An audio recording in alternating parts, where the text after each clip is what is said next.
One Question is brought to you by Turnkey Search, a top industry search firm since 1996.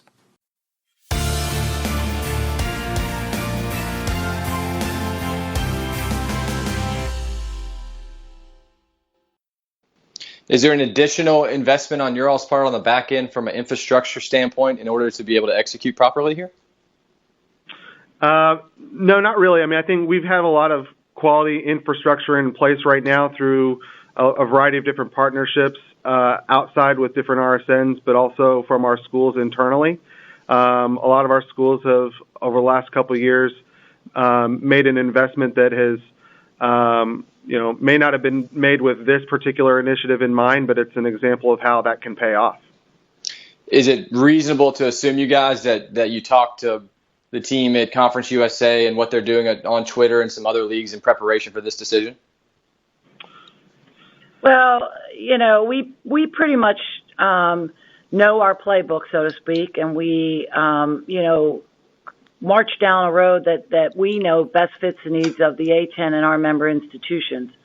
Again, you always want to benchmark with other conferences if that's appropriate, but sometimes, we're really not comparing apples to apples when you do that. So although we're aware of what they were doing, that certainly wasn't anything that was driving our decision making. What about the pro side of things? Has there been any conversations with maybe those who have adopted some of these technologies earlier than those of us in college, and tips, tricks, best practices that you guys can glean from that? I think it's similar on the college side, where everyone's monitoring the landscape and seeing what everybody else is doing. I think as it relates to Facebook Live and to what other leagues have done with and other networks have done with Twitter or Facebook, I think it's all still so early that everyone's still in the learning process and trying to figure out how this best works and how to optimize audiences and growth. When I'm watching a Facebook Live production or a Facebook Live stream, are viewership numbers right there handy, just like if I posted a Facebook update and I see likes or I see all the engagement on that post?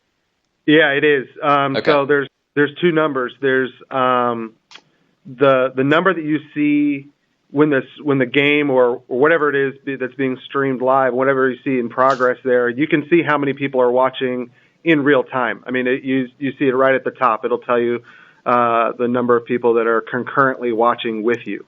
Afterwards, similar to if you were to upload a video onto Facebook that falls in the on-demand category, you can see the number of views. So you'll see a variety of different videos that'll have, hundreds of thousands or millions or whatever the number is that's there for anyone publicly to see. So the exciting thing, we did Facebook Live last March at our men's and women's basketball championships for post-game press conferences, and we found that the audience for those was really good live, but it was also really good on-demand content a little bit later. So how that's going to be the same or different for a 2-hour basketball game, we'll find out soon enough, I think. But the numbers are pretty much readily available for anyone to see. And one of the things I find fascinating when we talk about viewership, ratings, engagement, numbers around online content or TV content, of course, is how different players count a view, right? I mean, for Nielsen, it's a couple minutes. For Yahoo, when they streamed the NFL game from Europe last year, it was, 3 seconds, or maybe when it started playing? What's that metric for Facebook? Facebook has a couple different ones that they use. The one that everyone sees publicly is I think it amounts to being video starts. And you're right, that's entirely different than a Nielsen 15-minute average. For the more private metrics that Facebook has for any page publisher is you can see they put it on a graph for what percentage of people are watching to completion.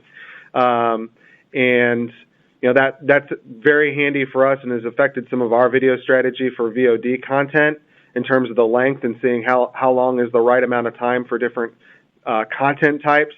I think a game situation will be entirely different, as people duck in and duck out of a 2-hour game. So the measurement piece is going to be very interesting, and to your point, a lot of different entities in the space measure it differently. Yeah, very very rarely does it seem like it's apples to apples. When you all presented this to your member institutions, was there an immediate, okay, yes, this makes sense? How much education of your constituents did you have to do? When we presented it, there was generally overall very enthusiastic reception of the concept and of the ability to move forward with this if we in fact could get the deal done. I do kind of tip my hat to all of the athletic directors in this league. They are progressive. One of the unique things about the Atlantic 10 Conference is we are a conference that is nimble. We can make decisions in a relatively tight time frame when we need to. And I think that has allowed us to be very successful in a variety of different areas. So overall, I think every one of the 14, they understood the value. They understood the relativeness of, striking out and doing something unique as it ties into Facebook, social media, so much of what they're dealing with their current student bodies, not only just student athletes. So it was all thumbs up if we could get the deal done.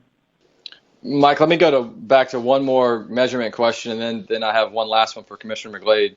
Of the private metrics that are provided by Facebook to you guys, given engagement, will you guys be releasing any of those numbers that could indicate the depth of engagement versus simply the public numbers? Probably not. I mean, I think that's not really anything that we've talked about in any depth at this point. I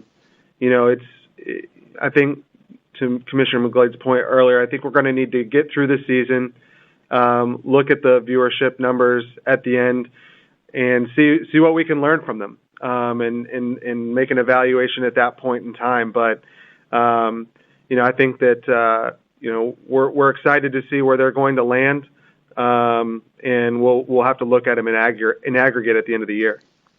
Yeah, makes sense. I actually did not expect you by any stretch to say yes to that question, but I was curious. Commissioner McGlade, so my final one for you is, given the rights landscape of what we're seeing right now throughout the industry, and given the growth of social media, of course, is now just a really opportune time to take risk, because maybe there's less money in the, I don't know, I'm going to say the next decade, but who knows where that's going. But in the immediate near future, maybe there's less money in traditional TV deals, and so it makes it a lot easier to take a risk like this, given this pot of money from TV that's been there for a couple decades may be decreasing. Well, I'm not going to speculate on kind of the current or the future value of media rights deals, because I think for history, as long as I've been in this business, 30 years, every time there's a deal done, there's speculation that, the rights will never go any higher. And that is proven not to be true. So I would say in answering that question, the more appropriate is when we negotiated our current media rights deal, we very specifically wanted to make sure that all of our inventory and events were not warehoused. So we were very careful in negotiating contracts that were fair to all parties involved. But if inventory wasn't going to actually be used and distributed, that the conference retain those rights, that we retain the rights for our membership. And that's exactly what we did. So we're squarely at halfway through our current traditional media rights agreement. And these events that are going to be, and these contests that are going to be on Facebook Live are, quality events that are right now that the A10 holds the rights to. So we literally are just broadening our foundation for distribution.